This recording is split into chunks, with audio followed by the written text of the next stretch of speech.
Hi and welcome back to my channel. If this is not your first time watching one of my videos, you might be a little shocked to hear my voice for the first time. This is just one of a couple changes that I'm gonna make to my channel going forward. I used to do captions only on my videos, but I've decided that I'm not insecure about my voice anymore, and so I'm gonna talk. This is a video in my ongoing series on idol-sponsored brands, or brands that have idols as the face of their company right now. Sorry about that. I have a blood blister on my finger from doing some construction. That's not a new freckle. But anyways, let's take a look at these items. So the first brand that we're going to be talking about is Hints, and currently Sungun from Enhypen is the face of the brand. If you've been around for a little while, then you know that the Hints Second Skin matte cushion in 17 porcelain is my favorite cushion of all time. It's not scented, and I really love this super thin, lightweight matte formula. I don't love that it's a mesh cushion versus a sponge cushion because you can't get all the product out, but I've just had to put a refill in mine, and believe me, the old one was completely dry. This is one of my all-time favorite base products. I'm currently going through the retinol purge, so for anyone that has been through that before, you know it's pretty rough, but this still looks okay on my skin even though it's super dry right now. A more recent acquisition is its sister cushion, which is the Second Skin Glow cushion. This one actually is a sponge, unlike the Second Skin mesh matte cushion. I'm not sure how I feel about the sponge versus the mesh on this. I'm not sure why they decided that they needed to change up the format of the product. You can see that I'm comparing them here. But so far I have liked the formula on this. It's not scented, or at least as far as I can tell, but it just doesn't quite have the same lasting power as the matte cushion, which tends to be true of dewier products. As long as you set this though, I really don't have any problem with this. I think that in general, Hints makes really nice base products. I'm gonna show you here what the glow cushion looks like, since I don't think I've ever shown it on my channel before, and anyone who's ever watched one of my videos has probably seen the matte version a million times already. But yeah, you can see that this is actually a really good match for me right now since we're coming out of winter and I'm pretty much at my fairest shade. But there's not a ton of glow to this. It's actually not a super glossy cushion in the way that some others are, which means that it does last better than your average quote-unquote glowy cushion. However, I do still like to powder this. Anybody know about the Wake Make powder? Just kidding, I've talked about that so many times. I think we all know about it by now. But yeah, I do like Hints' base products in general. While I'm looking around for a makeup remover off camera, I just thought I would talk about a product that I do own from Hints that's super famous but that I forgot to include. It's the Hints True Dimension Radiance Balm Highlighter. This one gained fame for being the product that K-pop makeup artists go to for that super dewy, glossy, natural skin finish, but I have a hard time with that product. I find that it's really hard to use without breaking up the foundation underneath. It's best used on bare skin, but that's not really a look that I'm going for if I'm actually going to apply makeup. In that case, I'd rather just use skincare. On the other hand, these tints, I don't think you could take these away from me if you tried. I absolutely adore this formula, and I think that the colors that Hints has come out with are really unique in a nice way. If you watched my Korea vlog from back in December, then you know that I actually got to go to the Hints pop-up in Seongsu and try out these colors myself. I originally wasn't going to buy Bite, which is this super deep sort of wine cherry shade, but in the end I'm really glad I did. It was a really pretty shade for winter, and it almost gave like a Snow White effect. It's very brightening in a pretty way, particularly if you have pale skin, although I think this would also look gorgeous on deeper skin tones. I love that it's really sheer and buildable so that I can choose how much color I'm getting. And the brush is also pointy so I can pick where I'm applying it, which is important with colors like this. This next shade is Chai. It's like a true cocoa brown, like almost like a 90s color, which is not something that you see very often in K-beauty, and definitely one of my motivators for buying this. I'm super glad I did. It's very Hailey Bieber Road, if you know what I'm talking about. It's that sort of cool girl vibe, and this formula is gorgeous. It stays shiny, but not too shiny, so you're never afraid of it running outside the lines, but it's definitely hydrating enough that you can wear it all day without it feeling uncomfortable.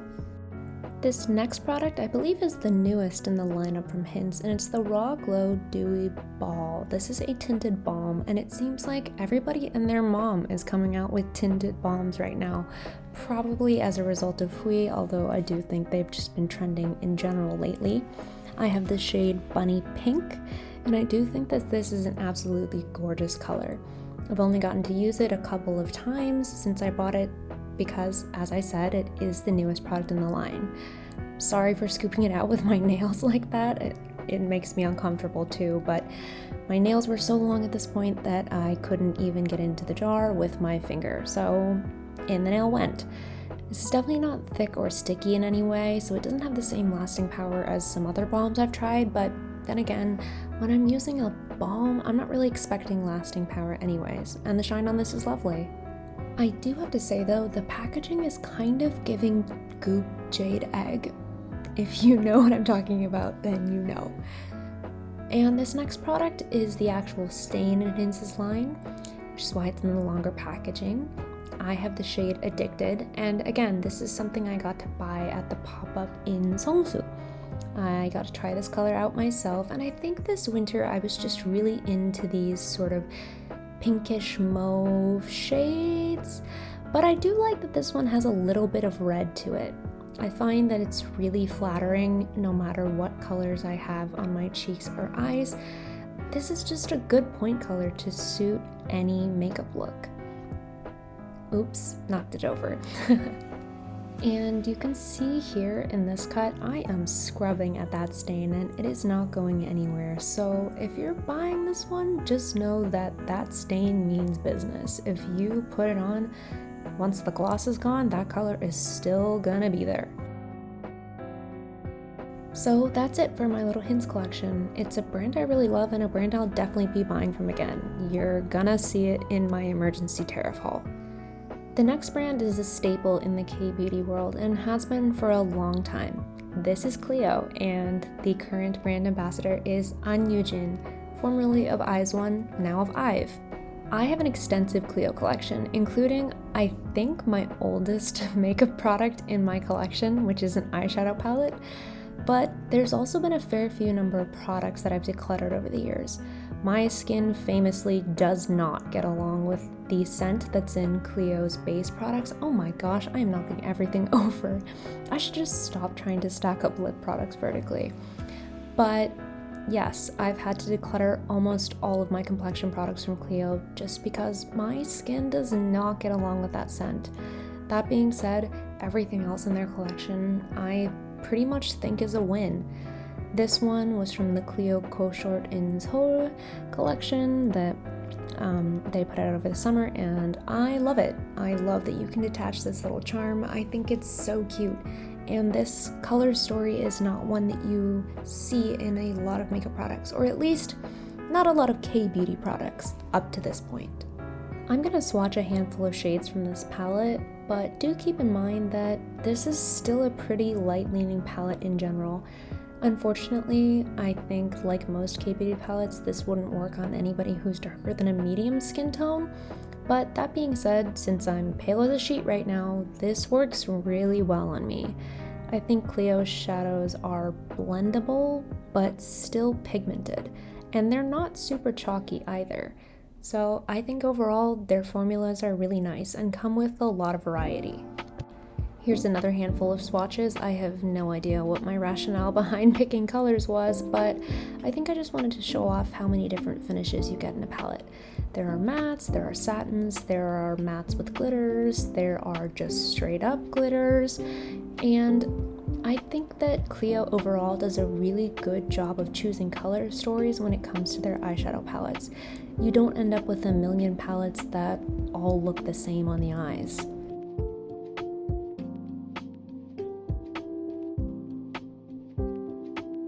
Here's the second palette I have from Clio. I do think I have more hiding in my collection, but just so we're clear, the name of this is the Clio Pro Eye Palette Air, and this one is in the shade 02 Rose Connect. Again, I'm going to choose a random handful of shades to swatch. I do believe this time I tried to go with my most used shades rather than just a random collection, but I actually really don't remember. I filmed this a while ago because I'm away from home and I pre-filmed again so that I would have something to post for you guys.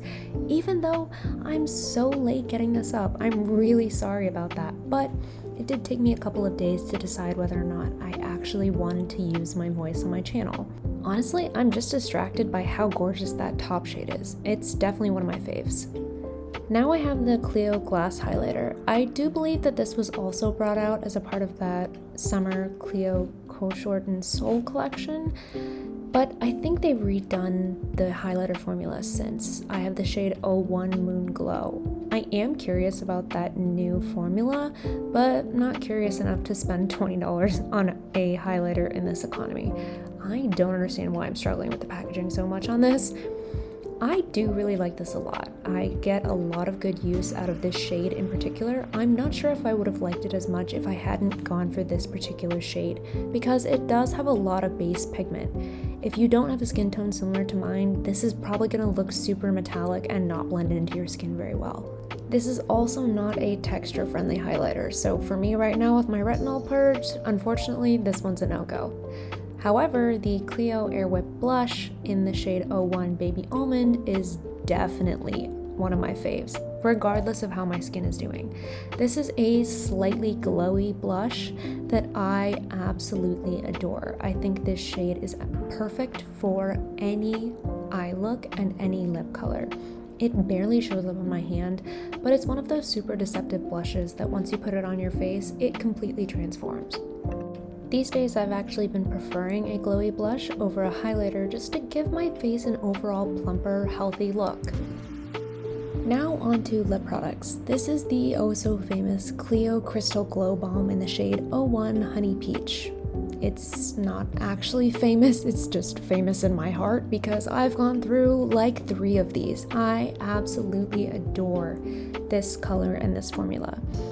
It's super thick, which makes it last a little bit longer than other balms, and I just think the color is so perfect for any base lip look.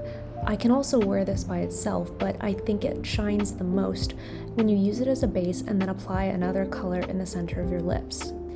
I also have the shade 04 Honey Apple, which is not at all the color that I thought it was going to be based on the swatches on the website, but it's a color that I still get use out of regardless.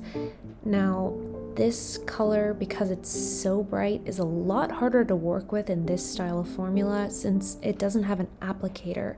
You just have to swipe it on and kind of hope for the best, but if you can do it right, the result is really pretty. This is one of the shades that I use on top of 01 Honey Peach. Like I said, this darker color is a little bit harder to use on its own. It doesn't quite spread evenly, so I just really prefer the lighter shade. If I'm gonna go for an actual pigmented color, I much prefer the Clio Crystal Glam tints. I have, well, that's not zooming in at all, so I can't tell what shade I have, but I do have 2 of these, and I enjoy these. I think they're pretty average in terms of formula. I think there are a lot of comparable tints out there on the market, so really it just comes down to what brand is making a shade that you like. This shade is actually pretty similar to the Hints shade in Chai that I love so much, so kind of duped myself on that one since they're about the same price range anyways. This one is Daily Mauve, and I do enjoy this shade a lot. It's by no means unique in the industry. I think there are 1,000 brands that probably make a tint in this shade, but I'll buy it 1,000 times because it just looks really good on me. I really like the direction that the industry is headed with these sort of tint products in general, since I do tend to prefer sheerer colors on my lips anyways. I find them a lot easier to work with, and I get a lot less nervous about reapplying them in public.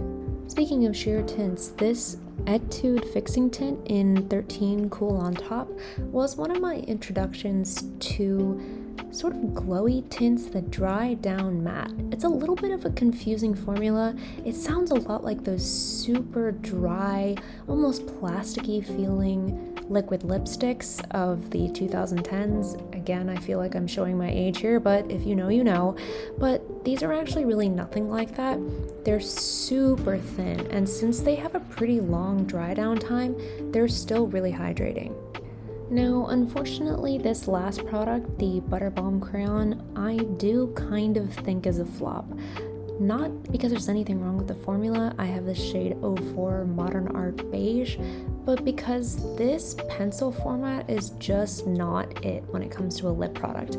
I get the creative idea behind it, and I do actually think the US brand or French brand, Western brand, NARS makes a similar product. However, I just can't get over the fact that when I'm wearing this, it tastes like pencil. It literally tastes like the pencil shavings when you're wearing it. I'm also just vehemently against any product that you have to sharpen because I hate having to carry around a sharpener. There, I said it. I gave the lip products a little bit of time to dry down so that you can see what the finishes look like after about 5 or 10 minutes. You can see the fixing tint actually dried completely matte, and the pencil came out to a sort of semi-matte. It's an interesting formula, but like I said, the taste of pencil, I seriously just can't get over it. That's it for my thoughts on Clio. We definitely have to move on because I have a lot of products from the next brand. Honestly, I kind of feel bad if you're one of those people that's just here for the makeup reviews and you don't really care about the idol, because you're about to hear a lot about my favorite soloist. This is Lily by Red, and the current ambassador for Lily by Red is former IZ*ONE member and now soloist Cherish. Yena is absolutely adorable in my opinion, and honestly, she could sell me a telephone book, so it's not really surprising that I have an absolute ton of the Lily by Red products that she's been the face of.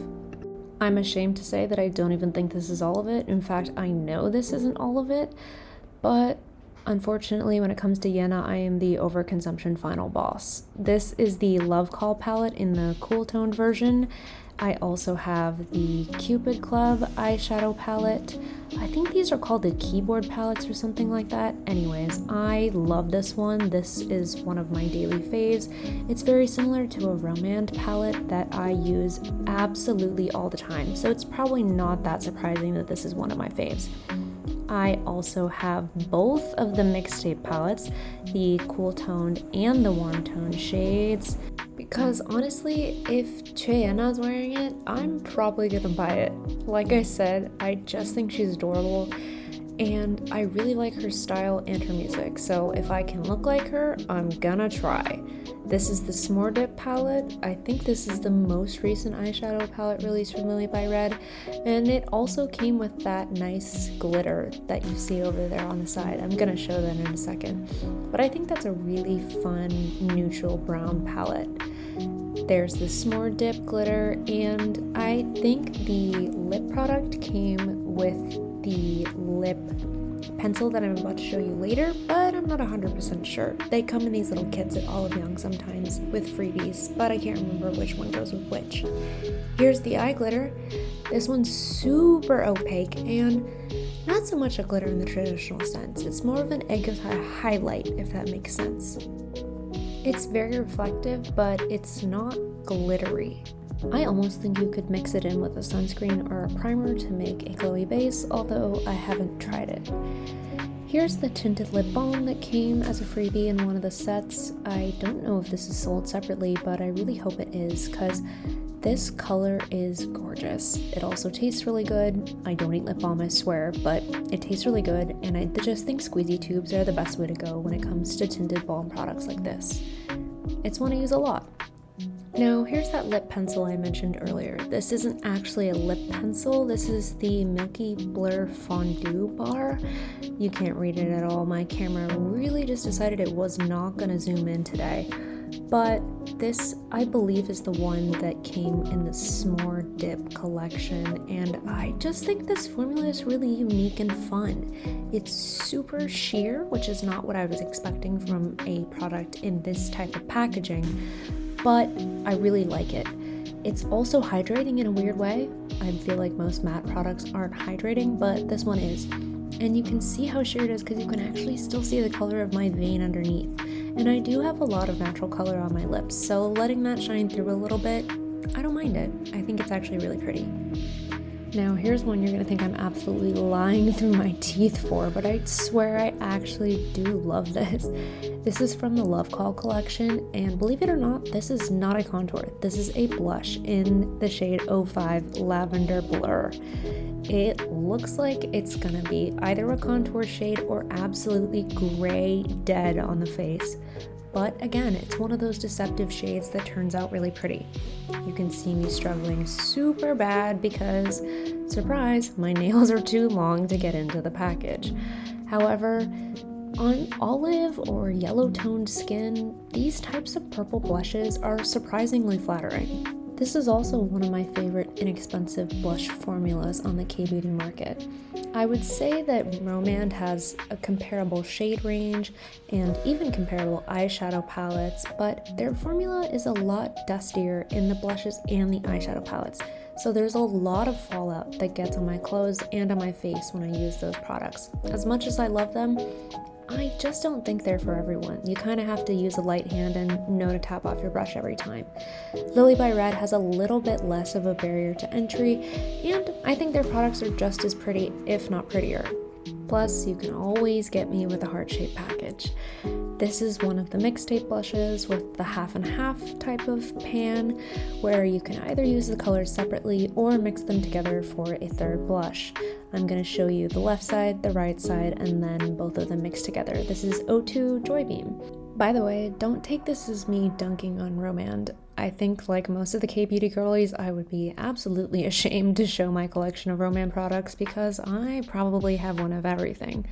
That being said, this Lily by Red blush is absolutely adorable if you want that super dolly, cute Barbie pink look, which actually for me is a look that I go for relatively frequently. My makeup style definitely is not for everyone, but I love it, and this blush gets a lot of love from me. Here's what the two shades look like mixed together, and honestly, most of the time I'm too lazy to do the two blushes separately, so I just swirl my brush in the pan and voila, that's the color I get. Big fave. So that's all from me this week. Again, I'm sorry this video was late, and thanks for being so patient. I just wanted to figure out whether I should voice over my videos or continue with those clunky subtitles. Let me know what you think in the comments, but thanks for hanging out with me, and don't forget to come back soon.